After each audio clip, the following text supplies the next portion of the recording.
Что представляет себе большинство людей, когда слышит слово «грызун»? Кто-то вспомнит про маленьких пронырливых вредителей, ворующих зерно и другую еду. Некоторые подумают о дружелюбных домашних грызунах, таких как хомяки и морские свинки. Но мало кто знает, что среди грызунов есть и настоящие хищники, по своей кровожадности не уступающие другим плотоядным млекопитающим. В этом видео мы рассмотрим самого большого и сильного плотоядного грызуна – златобрюхую бобровую крысу.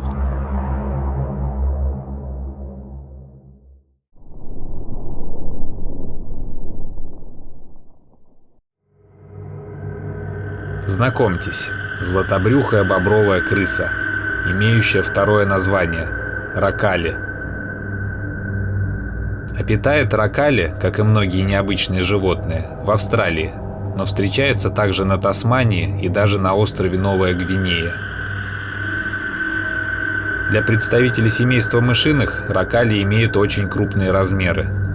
Длина ее тела без учета длинного хвоста достигает 37 сантиметров, а масса 1300 грамм, что сильно превышает размеры серой крысы, редко весящей больше 500 грамм. Ракали является полуводным животным, и найти ее можно только по берегам водоемов, где ракали выкапывают себе норы. Кроме нор, ракали могут использовать в качестве жилья и уже готовые убежища, вроде пустых бревен или полостей в корнях деревьев. А в тех местах, где уже успели побывать люди, в качестве жилья используются даже покрышки и дренажные трубы. На первый взгляд, ракали выглядит как довольно мирный водоплавающий грызун, вроде ондатры или бобра. Но внешний вид обманчив. На самом деле ракали является свирепым хищником и способна охотиться на добычу, сопоставимую с ней по размерам. Охотятся ракали в основном в воде, и ее добычей могут стать самые разные водные животные. Крысы с удовольствием поедают водяных насекомых и их личинок, в том числе хищных водяных жуков и водяных клопов. Одним из наиболее любимых блюд для ракали являются раки. Несмотря на мощный панцирь и сильные клешни, раки не имеют никаких шансов против огромной плотоядной крысы. От мощнейших зубов ракали не спасают даже очень крепкие раковины двустворчатых моллюсков, также входящих в рацион ракали. Ракали может ловить и рыбу, хотя у многих рыб есть хорошие шансы уплыть от ракали невредимыми, так как по скорости плавания они имеют преимущество перед водяной крысой.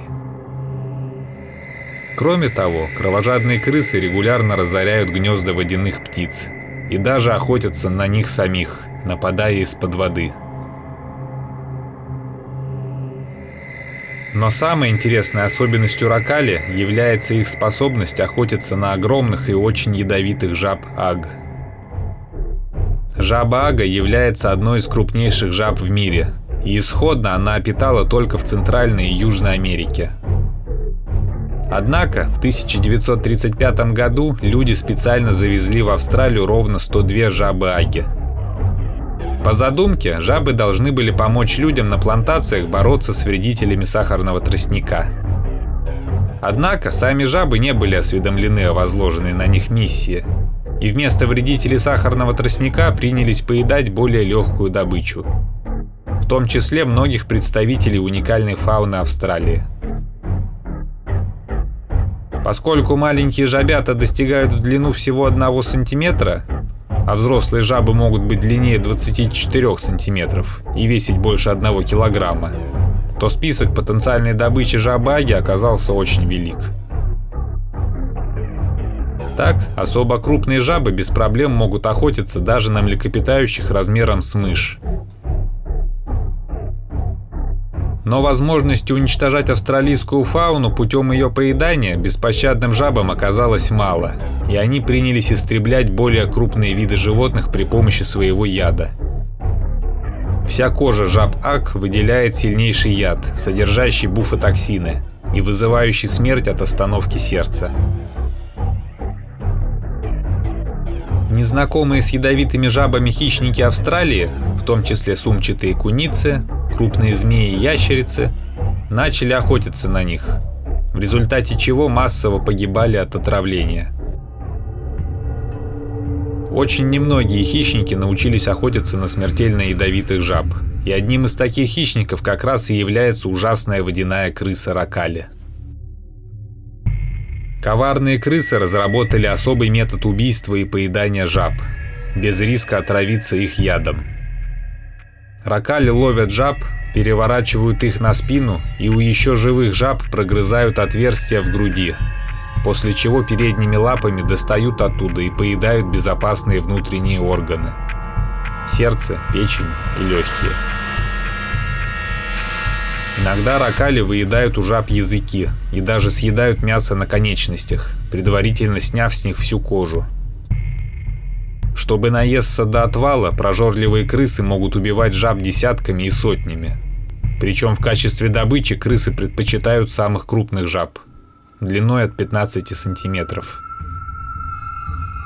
Впрочем, сами ракали также могут подвергаться нападению некоторых хищников. На них могут успешно охотиться некоторые особо крупные рыбы, змеи и хищные птицы. Кроме того, существенный вред популяции ракали наносят лисы и кошки, так же как и жабы-аги, завезенные в Австралию людьми. А вы бы хотели завести себе такую крысу в качестве домашнего питомца? Ответы пишите в комментариях. Ну а на этом все. Если вам понравилось это видео, поставьте лайк и подпишитесь на канал. Всем пока!